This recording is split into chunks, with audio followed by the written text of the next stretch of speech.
ഹരേ കൃഷ്ണ. ഇനി നമുക്ക് 40ാമത്തെ ശ്ലോകം നോക്കാം. നയാസ്യസി സുഖം പുത്രാദ്യഥാ ദൈവഹതോതമ അതോ ഹഠേന യുക്തോസി ഹ്യർത്ഥിനം കിം വദാമ്യഹം. ഇവിടെ വീണ്ടും ആ യതി പറയുകയാണ്. നയാസ്യസി സുഖം പുത്രാദ്യഥാ ദൈവഹതോദ്യമ. നയാസ്യസി, അങ്ങയ്ക്ക് ലഭിക്കുവാൻ പോകുന്നില്ല. എന്ത് സുഖം? അങ്ങയ്ക്ക് സുഖം ലഭിക്കുവാൻ പോകുന്നില്ല. എങ്ങനെയാണെങ്കിൽ പുത്രാത്, പുത്രനാൽ, അങ്ങയ്ക്കിനി ഒരു പുത്രൻ ഉണ്ടായി എന്ന് തന്നെ ഇരിക്കട്ടെ, അങ്ങയ്ക്ക് ആ പുത്രനാൽ സുഖമുണ്ടാകുവാൻ പോകുന്നില്ല. ഇതിനു മുൻകൂട്ടിയാണ് കഴിഞ്ഞ ശ്ലോകത്തിൽ ചിത്രകേതുവിൻ്റെ കഥ പറഞ്ഞത്. ആ പുത്രനെ കൊണ്ട് അങ്ങയ്ക്ക് സുഖമുണ്ടാകുവാൻ പോകുന്നില്ല. എങ്ങനെയാണെങ്കിൽ യഥാ ദൈവഹതോദ്യമ, അങ്ങ് ഇപ്രകാരം ദൈവഹതോദ്യമ, ദൈവം എന്നാൽ ഇവിടെ വിധി എന്നുള്ള അർത്ഥത്തിൽ തനിക്ക് എന്താണോ വിധിച്ചിരിക്കുന്നത് അതിനെ ഹത ഉദ്യമ, അതിനെ ഇല്ലാതെയാക്കുവാനുള്ള അങ്ങയുടെ ഉദ്യമങ്ങൾ, പ്രയത്നങ്ങളെല്ലാം തന്നെയും അങ്ങയെ കൊണ്ടുവന്നെത്തിക്കുക ദുഃഖത്തിലായിരിക്കും. അഥവാ ഈ അങ്ങ് അതിനു വേണ്ടി ചെയ്യുന്ന എല്ലാ ഉദ്യമങ്ങളും വൃഥാവിലായി മാറും. അങ്ങയ്ക്ക് ദുഃഖം മാത്രമാകും അവശേഷിക്കുന്നത്.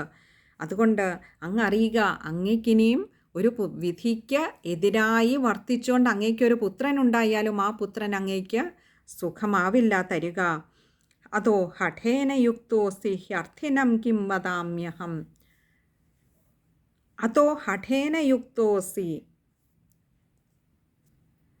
അതുകൊണ്ട് അങ്ങ് അറിയുക, അങ്ങയുടെ ഈ ഹഠേന യുക്തോസി, ഹഠം എന്ന് പറഞ്ഞാൽ ബലം, അങ്ങ് ഈ ബലാത്കാരമായി അങ്ങയുടെ ഈ ആഗ്രഹത്തെ സാധിച്ചെടുക്കുവാനുള്ള ഈ ഒരു അങ്ങയുടെ ഈ ശ്രമം അത് തീർത്തും ന്യായമല്ല എന്നറിയുക. ഇത് പറഞ്ഞിട്ട് വീണ്ടും പറയുകയാണ്, ഹ്യർത്ഥിനം കിം വദാമ്യഹം. ഹി അർത്ഥിനം, ഇങ്ങനെ രണ്ട് വാക്കുകളാണ്. അത് ഹ്യർത്ഥിനം എന്നുള്ളത്. അർത്ഥിനം കിം വദാമ്യഹം. അർത്ഥിനം എന്ന് പറഞ്ഞാൽ എന്നോട് വന്ന് ഒരു ഉണ്ണി ഉണ്ടാകുവാനുള്ള ആഗ്രഹം പറഞ്ഞ് എന്നോട് അർത്ഥിച്ചുകൊണ്ടിരിക്കുന്ന, യാചിച്ചുകൊണ്ടിരിക്കുന്ന അങ്ങയോട് കിം വദാമ്യഹം, വദാമി അഹം. കിം വദാമി, എന്തു പറയാനാണ്? അഹം, ഞാൻ ഇനി എന്തു പറയാനാണ് അങ്ങയോട്? അങ്ങേക്ക് ഞാൻ ഇത്രയൊക്കെ പറഞ്ഞു തന്നു, ഇതുമൂലമുണ്ടാകുന്ന ഭവിഷ്യത്തുകളൊക്കെയും പറഞ്ഞു തന്നു. അതൊന്നും മനസ്സിലാകാതെ വീണ്ടും അങ്ങയ്ക്ക് എന്തുകൊണ്ട് ഉണ്ണി ഉണ്ടാകുന്നില്ല എന്ന് പറഞ്ഞു തന്നു. ഇനിയും അത് ബലാത്കാരമായി നേടാൻ ശ്രമിച്ചാലുണ്ടാകുന്ന ഫലങ്ങൾ, അതിന് പൂർവ്വകഥകളൊക്കെ, പൂർവ്വ ചരിത്രങ്ങളൊക്കെ, പല രാജാക്കന്മാരുടെ തന്നെ ചരിത്രങ്ങൾ പറഞ്ഞു തന്നു. അവർക്ക് പോലും അതുകൊണ്ട് ദുഃഖമാണുണ്ടായത്. എന്നിരിക്കെ അങ്ങേക്കിനി പുത്രൻ ഉണ്ടായാലും അങ്ങേക്കത് സുഖം തരില്ല. പക്ഷേ എൻ്റെ മുൻപിൽ ഇങ്ങനെ ഒരു ഉണ്ണിക്കായി അർത്ഥിച്ചുകൊണ്ട് നിൽക്കുന്ന, യാചിച്ചുകൊണ്ട് നിൽക്കുന്ന അങ്ങയോട് ഞാനിനി എന്തു പറയാനാണ്? നമുക്ക് ആ ശ്ലോകം ഒന്നുകൂടി നോക്കാം.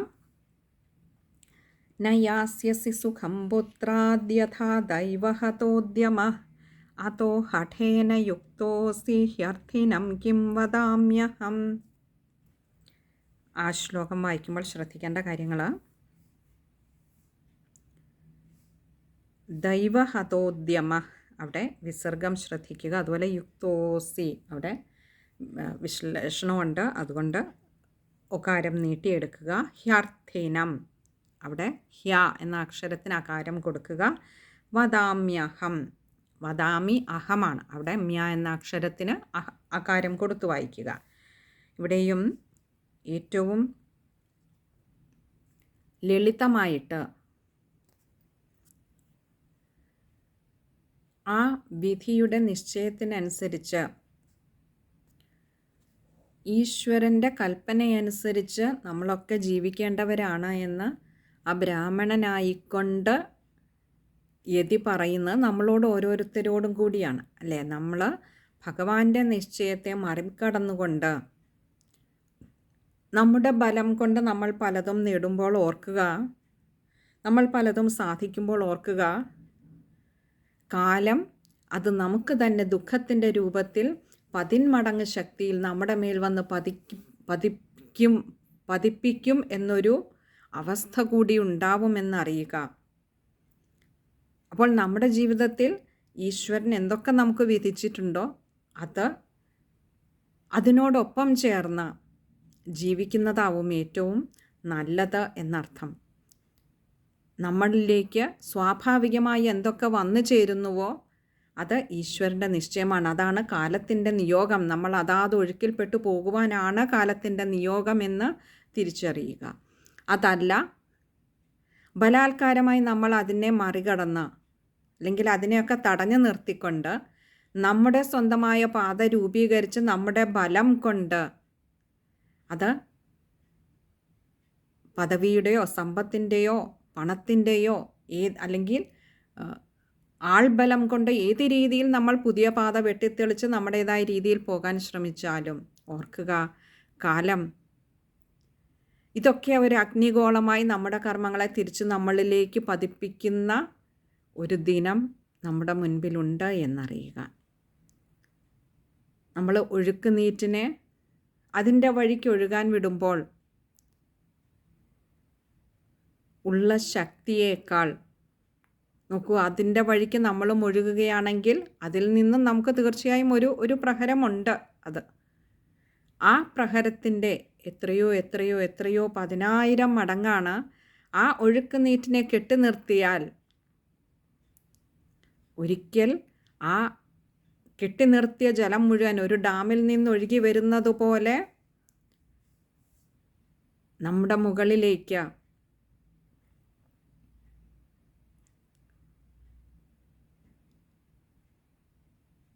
കുലങ്കുത്തി ഒഴുകുന്ന ഒരു കാലം നമ്മുടെ മുൻപിലുണ്ട് എന്നറിയുക. ഒഴുക്കുനീറ്റിന് അത്രമാത്രം പ്രഹരമേൽപ്പിക്കുവാൻ കഴിയുകയില്ല. ഒരു ഡാം പൊട്ടിയാൽ ഒരു ഡാമിൽ നിന്നും കുതിച്ചൊഴുകി വരുന്ന ജലത്തിന് നമ്മളെ നാമാവശേഷമാക്കുവാൻ കഴിയും. മറിച്ച് ഒഴുക്കുനീറ്റിൽ ഒഴുകുന്ന ജലത്തിൽ ഏതെങ്കിലുമൊക്കെ കരയ്ക്ക് നമ്മൾ അടിയുകയും ചെയ്യും. ഇവിടെയും അതാണ് പറഞ്ഞു മനസ്സിലാക്കാൻ ആ ബ്രാഹ്മണനെ പറഞ്ഞു മനസ്സിലാക്കാൻ ശ്രമിച്ചുകൊണ്ടിരിക്കുന്ന യതി. പക്ഷേ ആ ബ്രാഹ്മണൻ ആശയാകുന്ന പാശത്താൽ ബന്ധിതനായി കിടക്കുകയാണ്. തൻ്റെ കുടുംബം, തൻ്റെ ഭാര്യ, തൻ്റെ ഉണ്ണികൾ, അവരുടെ ഉണ്ണികൾ, ഇങ്ങനെയുള്ള ആ ഒരു ആശാപാശത്താൽ മോഹമാകുന്ന മായയാൽ അങ്ങനെ വലഞ്ഞുകൊണ്ടിരിക്കുന്നത് കൊണ്ട് തന്നെ ഇതൊന്നും ആ ബ്രാഹ്മണൻ്റെ കാതുകളിലേക്ക് വേണ്ട വിധത്തിൽ എത്തിയില്ല എന്നതാണ് സത്യം. ആ സന്യാസി വര്യൻ പലതരത്തിൽ ശ്രമിച്ചു നോക്കി, പല ഉദാഹരണങ്ങൾ പറഞ്ഞു നോക്കി. പക്ഷേ വിധിബലം ആർക്ക് തടുക്കാവൂ? അത് വന്ന് തന്നെ അടങ്ങണം. തൻ്റെ ആഗ്രഹങ്ങൾ കൊണ്ട്, ആഗ്രഹത്തിൻ്റെ പൂർത്തീകരണത്തിനായിക്കൊണ്ട്, ആ കാമബലം കൊണ്ട് എന്തൊക്കെയോ നേടാൻ ശ്രമിക്കുന്ന മർത്യന് ഇതൊരു പാഠമാണ്. ഇവിടെ നോക്കൂ, അടുത്ത ശ്ലോകം നോക്കൂ. തസ്യാഗ്രഹം സമാലോക്യ ഫലമേകം സദത്തവാൻ ഇദം ഭക്ഷയ പത്ന്യാത്വം തതഃ പുത്രോ ഭവിഷ്യതി. വേണ്ടുവോളം പറഞ്ഞു മനസ്സിലാക്കാൻ ശ്രമിച്ചു. ഇനി എന്തേ എന്നാണെങ്കിൽ തസ്യാഗ്രഹം സമാലോക്യ, തസ്യ ആഗ്രഹം, ആ ബ്രാഹ്മണൻ്റെ ആ ആഗ്രഹത്തെ സമാലോക്യ കണ്ടിട്ട്, ആ അദമ്യമായ ആഗ്രഹത്തിൽ നിന്നും ഒരല്പം പോലും പിന്നോട്ട് പോകാൻ തയ്യാറാകാതെയിരുന്ന ആ ബ്രാഹ്മണൻ്റെ ആഗ്രഹത്തെ കണ്ടിട്ട് ഫലമേകം സദത്തവാൻ, ഫലം ഏകം, ഒരു ഫലത്തെ, തൻ്റെ യോഗബലം കൊണ്ട് ഒരു ഫലത്തെ വരുത്തി ആ ഫലത്തെ ദത്തവാൻ കൊടുത്തു, ആ ബ്രാഹ്മണൻ അങ്ങോട്ട് കൊടുത്തു. എന്നിട്ട് ആ ബ്രാഹ്മണൻ്റെ കയ്യിൽ കൊടുത്തിട്ട് ഇപ്രകാരം പറഞ്ഞു. എന്താ പറഞ്ഞേ? ഇതം ഭക്ഷയ പത്ന്യാത്വം, ഇതം ഈ ഫലത്തെ ഭക്ഷയ ഭക്ഷിക്കുവാൻ കൊടുക്കൂ, ഭക്ഷിച്ചാലും ആർക്ക്? പത്ന്യാത്വം, അങ്ങയുടെ പത്നിക്കായിക്കൊണ്ട്, ആ ധുന്ധുലി ദേവിക്കായിക്കൊണ്ട് അങ്ങോട്ട് കൊടുക്കുക, ഭക്ഷിച്ചോളാൻ പറയുക. തതഃ പുത്രോ ഭവിഷ്യതി, അങ്ങനെയാണെങ്കിൽ പുത്രോ ഭവിഷ്യതി, ഒരു പുത്രൻ ഉണ്ടാവുക തന്നെ ചെയ്യും.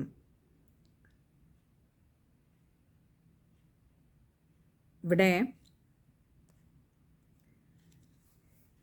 ഇവിടെ നമുക്ക് തോന്നാം, ജ്ഞാനിയായിട്ടുള്ള ആ സന്യാസി, എല്ലാം അറിയുന്ന സന്യാസി എന്തിനാണ് അറിഞ്ഞുകൊണ്ട് ഇങ്ങനെ ഒരു ബ്രാഹ്മണനെ, ഇത് പുത്രൻ എന്ന് ഇങ്ങനെ വിധിയെ തടുത്തുകൊണ്ടൊരു പുത്രനെ നേടിയാൽ തന്നെ ആ പുത്രൻ ദുഃഖമേ നൽകൂ എന്ന് അറിഞ്ഞുകൊണ്ട് എന്തിനാണ് ഒരു പുത്രന്, ഒരു ഉണ്ണിക്കായിക്കൊണ്ട് ഒരു ഫലത്തെ തൻ്റെ യോഗബലത്താൽ ഉണ്ടാക്കിയിട്ട് അത് ആ ബ്രാഹ്മണന് കൊടുത്തത് എന്ന് നമുക്ക് തോന്നാം.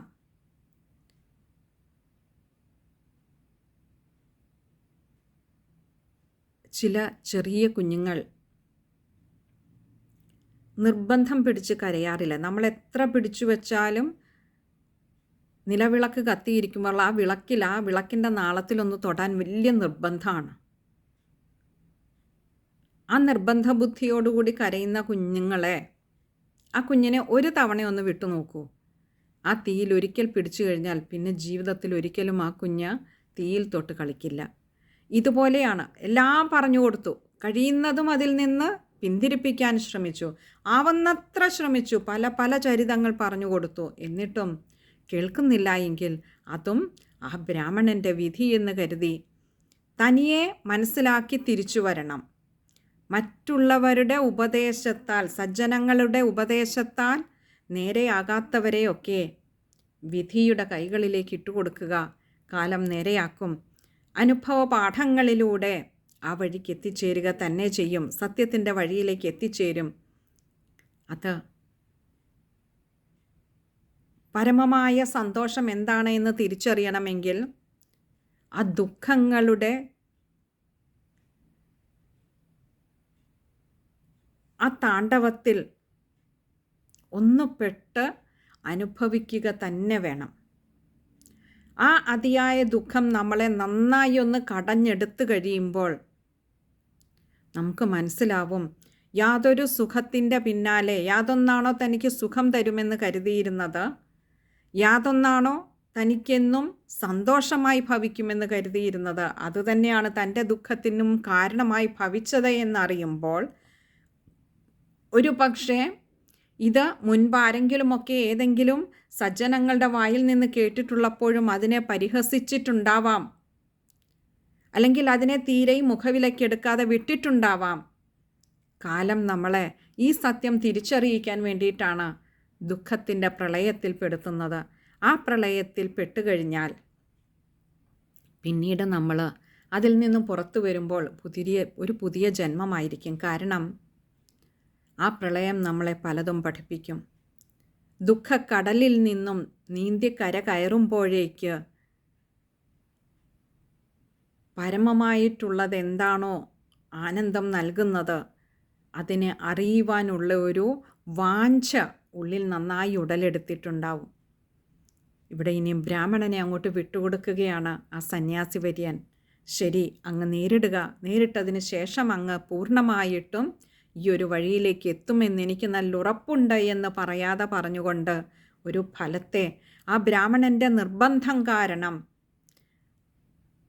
ആ ഒരു ശഠബുദ്ധി, എനിക്ക് ഉണ്ണിയെ മാത്രമേ വേണ്ടൂ, എനിക്ക് അങ്ങയുടെ വിവേകമൊന്നും എന്നിൽ ഫലിക്കില്ല എന്ന് പറഞ്ഞപ്പോൾ, ശരി, ഇത്രയും പറഞ്ഞിട്ടും മനസ്സിലാവില്ല എങ്കിൽ വിധി അങ്ങയെ പാഠം പഠിപ്പിക്കട്ടെ എന്ന് കരുതി ആ ഫലത്തെ അങ്ങോട്ട് കൊടുത്തിട്ട് ഇതാ കൊണ്ടുപോയി അങ്ങയുടെ ധർമ്മപത്നിയോട് ഇത് ഭക്ഷിച്ചു കൊള്ളാൻ പറയുക, പുത്രനുണ്ടാകും എന്ന് പറഞ്ഞ്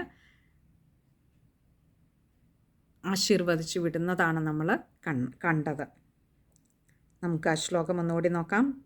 തസ്യാഗ്രഹം സമാലോക്യ ഫലമേകം സദത്തവാൻ ഇദം ഭക്ഷയ പത്ന്യാത്വം തതഃ പുത്രോ ഭവിഷ്യതി.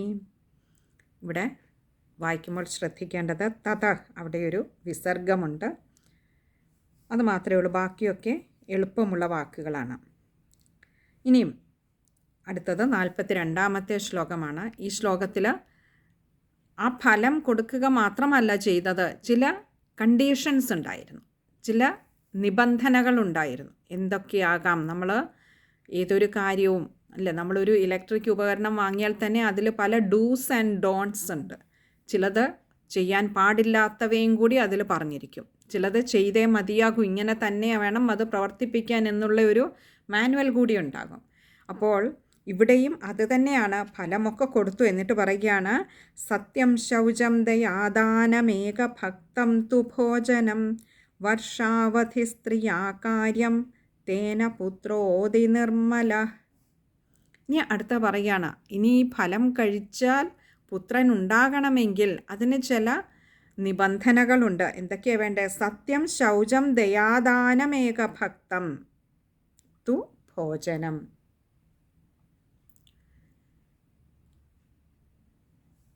സത്യം, അങ്ങയുടെ പ്രിയപത്നി ഈ ഫലം ഭക്ഷിച്ചിട്ട് സത്യം മാത്രമേ പറയാവൂ. ഒരിക്കലും അസത്യം വായിൽ നിന്നും വരാൻ പാടില്ല. അത് ഏത് സാഹചര്യത്തിലായിക്കോട്ടെ അസത്യം പറയരുത്. സത്യത്തിൻ്റെ പാതയിലൂടെ മാത്രം ചരിക്കണം. പിന്നെയോ ശൗചം,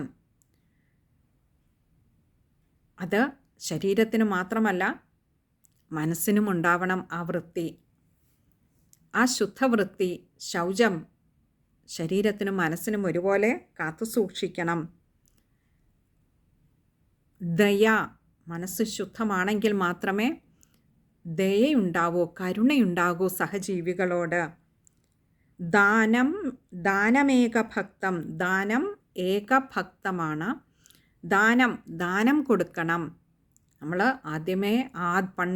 ആദ്യം നമ്മൾ ഇങ്ങനെ ധുന്ധുലിയുടെ കാര്യം പറഞ്ഞപ്പം പറഞ്ഞിരുന്നു അല്ലേ, മഹാപിശുക്കിയായിരുന്നു എന്ന് പറഞ്ഞിരുന്നു. ഇവിടെ പറഞ്ഞു ദാനം കൊടുക്കണം. അപ്പോൾ സത്യമുണ്ടാകണം, ശൗചമുണ്ടാകണം, ശുദ്ധവൃത്തികൾ ഉണ്ടാവണം ശരീരത്തിനും മനസ്സിനും, ഉള്ളിൽ ദയയുണ്ടാകണം. പിന്നെയോ ദാനം നൽകണം. കഴിഞ്ഞില്ല, ഏകഭക്തം തു ഭോജനം, ഒരു നേരം മാത്രമേ ഭക്ഷണം കഴിക്കുവാൻ പാടുള്ളൂ. ഇത് ചില വ്രതചര്യകളാണ് പറഞ്ഞിരിക്കുന്നത്. ഈ വ്രതചര്യകൾ പാലിച്ചുകൊണ്ട് മാത്രമേ ഒരു പുത്രനെ ലഭിക്കുകയുള്ളൂ. അപ്പോൾ ആ കൊടുത്ത ഫലം ഭക്ഷിക്കുക, ഒപ്പം ഇതുപോലെയുള്ള വ്രതചര്യകളും കാത്തു സൂക്ഷിക്കണം. എത്ര നാളെന്നാണെങ്കിൽ വർഷാവധി, ഒരു വർഷക്കാലം, ഒരു വർഷം വരെ അങ്ങയുടെ പ്രിയപത്നി ഫലം കഴിച്ചിട്ട് ഇതുപോലെയുള്ള ഈ സത്യം ശൗചം ദയാദാനം ഏകഭക്തം തു ഭോജനം, ഒരിക്കൽ നമ്മൾ പറയില്ല, ഒരിക്കലിരുന്ന് നമ്മൾ സാധനവ്രതം എടുക്കുമ്പോൾ ഒരിക്കൽ എന്ന് പറയില്ല, ഒരിക്കൽ നോക്കുക. അതേപോലെ ഒരു നേരം മാത്രം ഭക്ഷണവുമായിട്ട് 1-2 ദിവസമല്ല, ഒരു വർഷം വരെ ഈ നിബന്ധനകളൊക്കെ പാലിച്ചാൽ സ്ത്രീയ കാര്യം തേന പുത്രോതി നിർമ്മലഃ, സ്ത്രീയ അങ്ങയുടെ ഭാര്യ ഒരു വർഷം വരെ ഇങ്ങനെയുള്ളതെല്ലാം, തേന എന്ന് പറഞ്ഞാൽ അങ്ങയുടെ ഭാര്യ ഇങ്ങനെയുള്ള ഈ വ്രതചര്യകളൊക്കെ വേണ്ട വിധത്തിൽ പാലിച്ചാൽ പുത്രോതി നിർമ്മലഃ, പുത്രഃ അതിനിർമ്മലഃ, ഏറ്റവും ഉത്തമനായിട്ടുള്ള, യാതൊരു ദോഷങ്ങളും ഇല്ലാത്തതായിട്ടുള്ള, നിർമ്മലം എന്ന് പറഞ്ഞാൽ പാപങ്ങളൊന്നുമില്ലാത്ത, ദോഷങ്ങളില്ലാത്ത, അതിനിർമ്മലനായിട്ടുള്ള, ഉത്തമനായിട്ടുള്ള ഒരു പുത്രനെ തന്നെ അങ്ങേക്ക് കിട്ടും. പക്ഷേ അതിന് ഈ ഒരു വർഷം വരെ അങ്ങയുടെ ഭാര്യ ഈ വ്രതചര്യകൾ തുടർന്നേ മതിയാകൂ. ഫലം ഭക്ഷിച്ചതുകൊണ്ട് മാത്രം ഒരു സൽസന്തതി ഉണ്ടാവുകയില്ല. അപ്പോൾ കാരുണ്യവാനായിട്ടുള്ള സജ്ജനങ്ങളെപ്പോഴും കരുണയുള്ളവരാണ്. അവർ ഈ സന്യാസി, ഇവിടെ ഈ ബ്രാഹ്മണൻ്റെ, പുത്രാഗ്രഹിയായിട്ടുള്ള ബ്രാഹ്മണൻ്റെ ആഗ്രഹത്തെ സാധിച്ചു കൊടുക്കുവാൻ വേണ്ടി ഫലത്തെ കൊടുത്തപ്പോഴും ആശീർവദിച്ചത് അതിനിർമ്മലനായിട്ടുള്ള ഒരു പുത്രൻ, ദോഷങ്ങളൊന്നും ഇല്ലാത്ത ഒരു പുത്രൻ ഉണ്ടാകട്ടെ അങ്ങേക്ക്. അതിനുവേണ്ടി അങ്ങയുടെ പ്രിയപത്നി, ആ പ്രിയപത്നിയും ഇപ്പോൾ ഒരു പുത്രനെ, ഒരു ഉണ്ണിയെ കിട്ടണമെന്ന് ആഗ്രഹിച്ചിരിക്കുകയാണല്ലോ. ഇതൊക്കെ ഈ വ്രതചര്യകൾ കൂടി അനുഷ്ഠിച്ചോളാൻ പറയുക. ഉറപ്പായിട്ടും അങ്ങേക്ക് നല്ലൊരു ഉണ്ണിയെ ലഭിക്കുക തന്നെ ചെയ്യും. ലോകോപകാരിയായിട്ടുള്ള,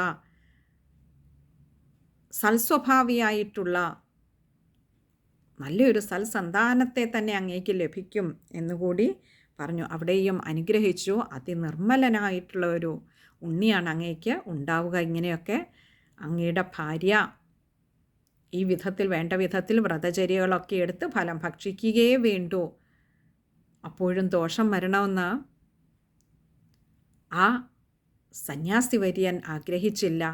ബ്രാഹ്മണന് നല്ലത് വരട്ടെ, ലോകത്തിന് നന്മ വരട്ടെ എന്നാണ് ചിന്തിച്ചത്. സൽസന്താനങ്ങളാണ് നാളത്തെ ലോകത്തിൻ്റെ വാഗ്ദാനങ്ങളാണ്, നാളത്തെ ലോകത്തിൻ്റെ പ്രതീക്ഷ. നാളത്തെ ലോകം അവരുടെ കൈകളിലാണ് ഭദ്രമായിരിക്കേണ്ടത്. ആ സന്താനങ്ങൾ അവരുടെ ബുദ്ധി പിഴച്ചുപോയാൽ, അവർക്ക് ദുർബുദ്ധി ഉണ്ടായാൽ ലോകം തന്നെ അത്യാപത്തിലേക്ക് കൂപ്പുകുത്തും എന്നുള്ളതുകൊണ്ട് ഇവിടെ ആ ബ്രാഹ്മണനെ അനുഗ്രഹിച്ചപ്പോൾ ലോകോപകാരിയായിട്ടുള്ള സൽബുദ്ധിയുള്ള സൽസ്വഭാവിയായിട്ടുള്ള ഒരു സന്താനത്തെ തന്നെ അങ്ങേക്ക് ലഭിക്കട്ടെ എന്നാണ് ആ സന്യാസി വര്യൻ അപ്പോഴും അനുഗ്രഹിച്ചത്. ഇതാണ് സജ്ജനങ്ങളുടെ മനസ്സ്. അവരെന്നും ലോകത്തിനും ജനതയ്ക്കും നന്മ മാത്രം വരണമെന്ന് കാക്ഷിക്കുന്നവരാണ്. ഒരു പക്ഷേ